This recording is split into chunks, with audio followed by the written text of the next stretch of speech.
Hello, my name is Otto Mora. I am the technical sales contact for Polygon ID for the Americas. The following video will be a demonstration of the issuance of credentials using Polygon ID. The demonstration is being done with one of the ecosystem companies working with us, Kaleido. It's a pleasure to work with them, and we're very glad to have them do this quick demo to give you a little bit of a visual demonstration of how Polygon ID works. Thank you. Hey everyone, my name is Nick Gasky. I'm one of the solution architects with Kaleido, and we're here today to talk a bit about DID and specifically the Polygon ID stack based off the ident3 implementation. So decentralized identity, self-sovereign identity, verifiable credentials. We've seen an enormous amount of interest in this space across a variety of industries and a variety of verticals. It's really astounding, how much momentum this technology and these constructs have garnered over the last 6 to 9 to 12 months. And also very thankful to have the sophistication and depth of the ident3 and Polygon ID stack. There are a number of use cases that we're seeing across the aforementioned verticals. Specifically, we see in financial services an enormous amount of time and expense wasted as an institutional client may have to go through know your customer KYC ceremonies, even with the same bank, but if they were, for example, changing jurisdictions or geographies, we can see, an enormous need in, just kind of the macro credentialing space. So think about driver's license, think about college credentials, think about simple things like just being able to prove your birth date. That's what we'll show in our demo. And then there's tons of areas, just in terms of social use cases, right? Does another individual have permission to, pick my child up from daycare, for example, or do they have permission to perform this task on my behalf? So the amount and direction that the use cases can go is really endless right here. And thanks to the technology, the implementation is not all that technically complicated. The stack that these constructs are built on with 3 core tenants, an issuer, a verifier, and then a holder of credentials form that critical trust triangle. So it's really sort of a prerequisite or a requirement that whomever is verifying a holder's credentials simply needs to trust the issuer that put those into the holder's wallet. There is blockchain and there are Web3 constructs used inside of this, but a lot of the flows are typical Web2 client to server, where someone just needs to be able to download a credential that doesn't necessarily have to come from the blockchain, and then someone needs to be able to verify a credential. Again, that doesn't need to specifically touch the blockchain. So I'm going to share my screen and we'll look at the trust triangle, and then we'll look at the 3 core components that I mentioned, the issuer server, the verifier server, and then the wallet SDK, specifically the Flutter wallet SDK, all in action. So I'm going to share my screen. And so the first slide we have is really just orientation around the core trust triangle. So we can see those 3 core players or 3 core tenants that I mentioned: the holder of a verifiable credential, the issuer of a verifiable credential, and then subsequently the verifier of that credential. This is the core trust link that needs to occur between the issuer and the verifier. Quite self-explanatory, but if the verifier trusts the issuer, then they'll be able to, subsequently trust whatever's been asserted inside of that verifiable credential. The claims, the verifiable credentials, those come from an issuer. So think like a Department of Motor Vehicles, think a central bank, think some sort of university, an authoritative institution. And then the really cool piece of the technology comes between sort of the interaction and handshake between these 2 entities, the holder, the end user, and the entity that needs to verify it.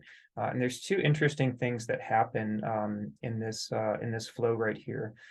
The verifier issues what is called a challenge, and we'll see that that's very straightforward. The challenge can be ingested and downloaded via QR code. oftentimes that's, thought of as a ZK query, right? I need to know information about you.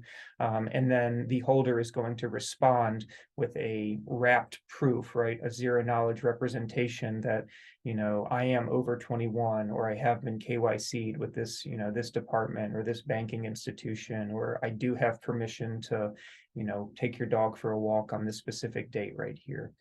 So this is really where the math exists right here for the most part inside of this stack. The demo that we're going to show uses an example of a university and uses a car rental agency. And then, as I mentioned, it uses the Wallet SDK, the Flutter SDK, for the basically maintenance of those credentials and the construction of a zero knowledge proof. Again, you can use your imagination. This could be a bank, this could be a DMV, this is any authoritative trusted entity. And then this is the organization, could even be an end user, an individual that needs to unequivocally verify without seeing all of your information that you have a proper credential and that you in turn have permissions or entitlements to do whatever you're trying to do out there in the real world. Rent a car, for example. So without further ado, let's jump into all of the different components here. So I have two of the server components running. This is the issuer server. So this is where we'll have two different roles. We'll have a student, a core user, and then we'll have an admin, the person that is actually issuing credentials. So this is using the Polygon ID stack, specifically the issuer server. Then we have a verifier server right here. So this is an example of a rental car agency, again, using the Polygon ID stack, the verifier component. And then we have the wallet component, which you can see emulated, mirrored off of my iPhone over here on the right. Kaleido, as a Web3 infrastructure company, everything that we do with bleeding edge technology like zero knowledge proofs, this IDEN3 stack, but other things around wallets, around storage, around enterprise integrations, we seek to put easy buttons on top of this technology. And the Polygon ID stack has made that very easy for us to do. So that's one example of where we've had great synergy with the team and really enjoyed sort of implementing this stack and being able to craft real world examples like you'll see here. So one example of where Kaleido can help run value added components right here. This is an example of a Kaleido server component running, showing all of the issuers that are in the system, all of the core DIDs for those different identities, and then all of the claims that are associated with that issuer identity. So those would be the verifiable credentials issued to a student for their diploma or for their age, or from a bank for their KYC certifications. And this is very easy to parse through this and to manage those different identities and those different claims. There are also very simple API components. Obviously, any developer that's using this is not going to use a UI. You're going to use the programmatic backend and API constructs. So we see two different server components that are available right here. We see the verifier server, which is really lightweight, right? There's only two core things that the verifier needs to do. They need to issue that challenge, right, which is responded to with a zero knowledge proof from the holder of the claim. And then they need to be able to verify that claim, right? They need to be able to run their own bit of the, of that ZKP library, the Snark.js library to verify it. And then we have the issuer API surface, which is a bit more in depth here. Obviously, the ability to actually create identities, issue claims, revoke claims, etc. So this is a bit of a more expansive API surface, and this is a cleaner, lightweight API surface. So we're going to start inside of the issuer server component here, and we're going to just create an identity for the admin. So I'll go ahead and click create that identity. Again, that was using the issuer API. And we see that we have a unique identity right here, TJZ, for our university admin that's ultimately going to issue a credential. So if we go back to the Kaleido value added service right here, and we do a refresh on this instance, we're going to see that we have a new credential right here, TJZ, the one that I just created. And we can view the claims that are available. And this is really sort of just the self-signed assertion. This is the public state for that issuer right here. And this uses the BJJ, baby jube jube elliptical curve for some of that lower level math inside of here. So this is an example of sort of that public state claim for the issuer right here. Important, but a little less interesting than an actual claim, a verifiable credential that's passed to an end user. And we'll get there in a second. So we have one of the core constructs that we need. We have this issuer identity, and now we're going to need an identity for the wallet holder. So what I have here running on my mobile phone, on my iPhone right here, is a wallet app using that Flutter SDK. And this is going to allow me to run some of those zero knowledge libraries and some of those core ident3 libraries directly on my sovereign device. So we're going to start by creating an identity, a DID for myself, which we can see right here. And then I'm going to go ahead and copy that onto my clipboard. And then I'm going to go ahead and post that into this issuer server right here so that I have an identity as I'm logged in as a student. So I've copied that. I'm going to put that on my notepad on my iPhone. This will be the second one. And we'll click done. Okay, so now we'll go back to the app, to the wallet, and I'm going to log out of the admin right here, and I'm going to log in as a student. I'm going to log in as, John Doe at pinnacle.edu right here. We can see that John Doe does not have a DID inside of this system, right? So the issuer, the university, the DMV doesn't know about John Doe's, decentralized identity, their self-sovereign identity. So we just need to go ahead and add that into the portal right here. So I'm going to click this Add Student DID button and then jump over to my notepad, and I'm going to copy this new DID that we generated from the wallet, and I'm going to put this into this component right here. So we now see that the student, John Doe right here with his nice hoodie and bald head, has a DID, but he doesn't have any claims, right? So now logged into the university server, he's going to say, okay, I'd like my diploma. I'd like proof that I'm over the age of 21. And so what this claim is going to do is it's actually going to have an assertion for John Doe's birth date right here. So it'll have, a claim that has his actual birth date embedded. And then when we finish out this demo, we'll see that the challenge is saying, prove that you're over a certain date right here, but you don't necessarily need to tell me your birth date. So we're going to create a claim right here. This is going to get auto-created right here. And again, this has the birth date inside of it. And then we're going to go ahead and say view claim right here. And this is going to allow the end user, the wallet holder, to download that verifiable credential onto their own personal device, right? And this could be a web app, typically probably will be a mobile app. So I'm going to click this connect option on the phone right here. And this is going to open up a QR code scanner. So now we're going to say view claim right here, and I'm going to have the ability to download this, this verifiable credential onto my device. And so now we see that I have a new KYC age credential, which I can click on right here. I can see some, higher level information. I can see the birth date asserted. I can see, who it came from, right? That actual issuer identity. We can see the expiration date for this object along with the, ECDSA that was used right there. So we can close out of this. And now if I go back to the Kaleido components that are running, and I close this right here and we do a quick refresh, we're going to see a second claim inside of this issuer identity, inside of their DID. So this was the public identity for the issuer themselves, which is persisted on the blockchain. And then this is the verifiable credential, the claim that was issued to John Doe with this as his birth date. So the schema is very similar to, that self-signed state proof for the issuer, but it has a little bit of additional interesting information inside of it right here. So we can see the two core claims that we have, right? This is the Kaleido component that's running.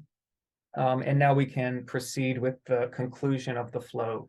So the way this will work is that John Doe wants to go rent a car, and the rental car agency needs to verify that John Doe is, over the age of 21, 25 in the real world.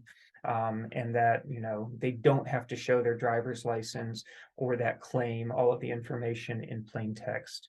So the last thing we need to do, though, is that in order for the rental car agency to deterministically verify the challenge that they're going to issue and the proof that they're going to get in response, is they need to add that issuer's DID to their trust root. So think about how client-server interactions happen on the internet, right? You need to have that list of, X509s, right, of those trusted certificate authorities, right, in your browser definition. So it's really the same concept right here. These are the hundreds or thousands of identities that we're going to trust inside of the system. So all I need to do here is I just need to move the zoom bar first, and I'm going to click Add Trusted Issuer, and then we just need to go back and grab the DID, not for John Doe, but for the issuer himself. So if we log out of the student experience and one more time, just log into the admin experience, we'll be able to snag that DID for the issuer. We'll be able to paste that into the verifier server right here. You can save that DID, and now they have, Pinnacle University and the underlying DID or identity added to their trust root. So the last thing we want to do is finish the flow right here. And we want to say, okay, John Doe right here, his status is unverified, his age is unverified. So we want to go ahead and, go through the ceremony of John Doe allowing, the rental car agency to unequivocally verify that, he's over 21 or over 25 right here. So we'll click verify age, and then we'll come back to the mobile app, and we can click the connect button once again down at the bottom. And we're going to go ahead and respond to this challenge. So this is going to be the challenge operation coming from the verifier, and then using that Flutter SDK, John Doe is going to be able to construct a proof and respond to that challenge object. So we'll go ahead and click continue right here. We can see the generation of the proof, the authentication token, and then pass of that object back to the verifier, who then can, call the verify endpoint on their API surface to close the loop of the ceremony. So that's a very rudimentary example of how the trust triangle can work with a holder, with an issuer, DMV, university, and a verifier, right? Rental car agency, bank, etc. So once again, I'll reiterate that we're very, very big fans of, the Polygon ID stack. The fact that zero knowledge proofs are native into the DNA provide a lot of assurances and a lot of flexibility when we're speaking with different clients in different industries, where privacy is a non-negotiable construct, right? And it's not something that you want to add on after the fact. So, it provides a ton of confidence for not only Kaleido, but for these clients, that they know that they have, the full spectrum, of privacy at their fingertips from the very first issuance of a credential, and then the subsequent, challenges and verifications of those credentials. So that will conclude this demo. Again, I'd like to say thank you to the Polygon ID team, to Otto, to Ravi, to all the folks that, have spent so many hours and days and weeks and years working on this stack and helping evangelize it to the community. And if there's any way we can, sort of help accelerate any identity wallet initiatives that you're working on, as a small Web3 company, as a major enterprise, please don't hesitate to get in contact with us at Kaleido. We'd love to talk more about your use cases, more about the Polygon ID stack, this technology, and help you get, a POC, a pilot, or a production application out the door as soon as possible. So thanks again, and thank you to the Polygon ID team again, and I wish everyone a great day.